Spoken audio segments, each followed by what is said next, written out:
Good evening, dear friends. We meet again Sunday, 9th of February, to continue on our topics of the Divine Feminine and Divine Masculine. And tonight, specifically, we'll be talking about the Divine Masculine Part 2. Though it is the Divine Masculine, we have to remember that the women have also to support the men on this path for two reasons. One is that all women also have a Divine Masculine part in them, and two is because the Divine Masculine cannot blossom by its own the same way as the Divine Feminine cannot blossom by its own. So today we're going to talk about the three attributes, the three jobs, the three roles of Divine Masculine in our existence as a human species on the earth. And the first role is the protector, the second role is the father, and the third role is the lover. So, protector. The Divine Masculine is about protecting and defending. Protecting means nurturing, providing food, providing security, providing a place that is safe for the rest of the group, the tribe, the family to thrive. And in particular, in a relationship, providing security and safety to his other part, to his couple. Yeah? And let me remind you again the very deep thinking of the Native American Indians, who, as you say, and as you probably remember, say that the main job of the men is to protect and nurture the woman. That's the main job. So the main job of the man is to protect the woman. Protect her means to help her to grow safely and to nurture her and to provide for her. And the main job of the woman is what? Do you remember that one? So if the main job of the man is to nurture and to protect the woman, what is the main job of the woman? Do you remember that? I have all these lovely, beautiful souls today, all these lovely feminines all present here tonight. And a few men. Thank you for the lovely men who joined. So if the main job of the male is to protect the feminine, the female, what is the main job of the feminine? Come on. I know that some of you know it because I've told you it many times. Anyone? So I'll remind you again the Native American philosophy, Native American Indian philosophy, unless somebody says it. Oh, Brian Soleil, well done. To elevate men spiritually. Thank you. Somebody got it. Thank you. Thank you so much. Well done.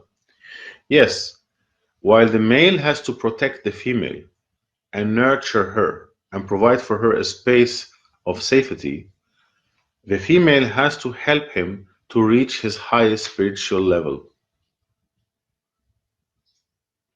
So while the male indeed has to protect the female, nurture her, provide for her, protect her, he has to focus also on his spiritual path and focus a lot on the spiritual path. But he cannot achieve this alone. He needs the full understanding and full support of the female. Last week we spoke about the dream. We spoke about the fact that if a male does not have a dream, if a couple of a man and a woman together don't have a dream, on this earth they have nothing.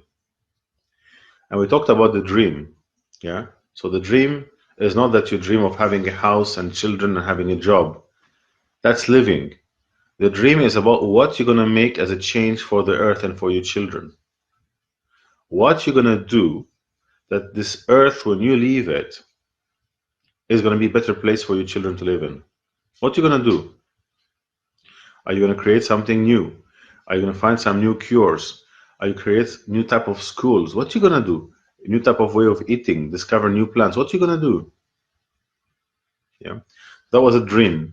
Today we're going to see how this dream is achieved. The man first has to provide protection. If he cannot protect his group, his tribe, his family, something is missing.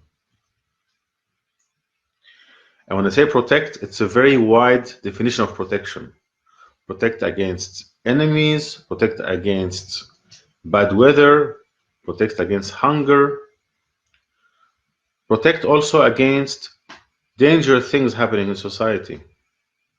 The male has to bring all the time integrity into the couple, about healthy living emotionally, physically, and spiritually. And this is where the male gets the second part of his job, which is to father, to be a real father. Today's society does not allow many men anymore to be a full father. So many things are taken away from them. You know, so many decisions are made by society for us. So if you are a man and you don't want your child to be vaccinated for whatever reason, you have to fight very hard. Or if you want your child to be educated in one way or the other, you have to fight very hard. Society is imposing so many things today on the couple, and that makes it very difficult for the male to father. So the women in the couple and the family and the tribe have to support the men, have to support the male into bringing the divine masculine into the highest level of integrity of that quality. So fathering is essential. Fathering the family, fathering the tribe, fathering the group. What does fathering mean? Obviously, we spoke about protecting, which means to protect and to provide, but fathering also means to guide. To guide. Today, many men don't have time to guide anybody or even themselves. Many men, when they come back from work exhausted, run down, they have no time to guide or father anybody. They are lost. But as the father, as the male figure, as the divine masculine energy, they have the job to bring this guidance. Nothing can replace a father, the same way as nothing can replace a mother. If you don't have a father figure in the couple, something is missing. The same way as if you don't have a mother figure, something is also missing. Yeah. But today our focus is on the divine masculine, so we focus on that one. So the first job is to protect. The second job is to father, is to basically be the guide, be the one who points the way. Today the job of the male is limited to the man who just goes work to bring the money, and then that's it. What about fathering? Okay, some fathers have a bit more ability and more time, so they play with the kids, they guide them a little bit that way. But there's guidance, there's a life guidance that's needed. The father has to guide his son in the life, like our ancestors used to do. Guide them with wisdom and with the experience they have learned, not just with some stupid idea they just read somewhere. Guide them with their deep wisdom of life, how to conduct yourself in life. Protect them from going into dangerous things like intoxicants. Many fathers today are completely overwhelmed. They are overwhelmed. And there's such poor support structure for fathering that, even in some countries like France, I think they're introducing a law that you can actually have a family without a father.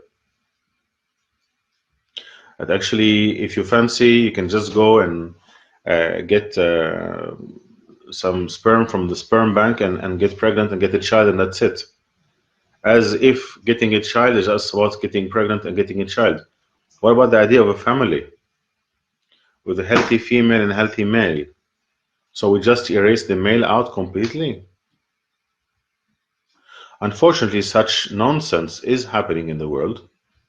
And the people who are running the society are not thinking about the fact that every family needs a divine feminine and a divine masculine. They're just saying, okay, we need to reproduce, we need to have kids anyway, so we allow the women to just get pregnant any way they want, and there's no need for family. So basically, we just put a big X on the divine masculine. That's mad, isn't it? That's completely mad. We are made to carry those two principles, the divine feminine and the divine masculine. And the divine feminine has to be mainly held by the woman, and the divine masculine mainly held by the man. But if society is trying to cut him out, what can the men do? He has to fight back.